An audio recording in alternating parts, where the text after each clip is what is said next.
Now, at this point in learning about signal transmission, we have to be very, very careful because I am going to break each concept down to you. And the reason is because it took me 10 years to learn this stuff. It should not have taken me 10 years to learn it, but I was always scared of it.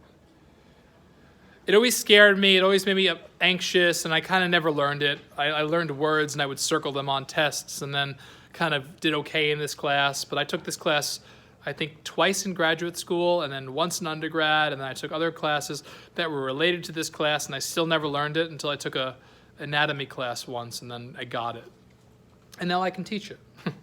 But no, it took me a long time, and what was so frustrating was because nobody breaks these concepts down into their smallest possible components. And you get this picture whoa, 30 things happen. In order for a neuron to transmit a signal, you need to know 30 or 40 pieces of information, small pieces of information. And unless you get each concept, there might be 30. I never broke it down. But unless you get each concept and know what it means and know how they all fit into each other, this stuff is really hard. So we're going to break it down piece by piece by piece by piece. The first thing I want to teach you about are the different types of signal transmission, or what we call the different types of neural activity. These are different ways that electricity or electric potential, electrical signals behave in the brain, behave in the neuron. You may have heard of resting potential. Okay. I'll go into the details later. Every cell in the body has a specific resting potential. That's determined. That means that there's a difference between the electrical charge inside of a cell and the electrical charge outside of a cell. Okay. And that resting potential is maintained by a series of anatomical landmarks on the cell membrane. I'm going too fast? Okay, good. So yeah.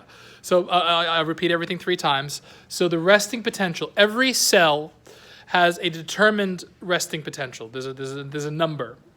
Neurons have a specific number. I'll teach that later. The resting potential is set. The inside of the cell is more negative than the outside of the cell by a certain number. So it's either 60 degrees more negative, 70 degrees more negative, 85 degrees more negative. There's a negative number associated with the inside of a cell.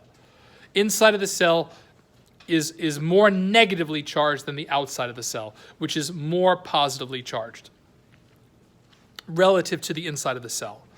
So there is a potential for energy exchange here since there is a difference in electrical charges. The inside of the cell is much more negative, the outside is much more positive, so there is this potential for energy exchange. That's called the resting potential.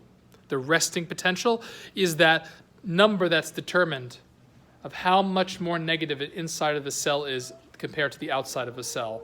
That difference between the charges inside and outside of the cell creates a kind of environment for there to be energy exchange.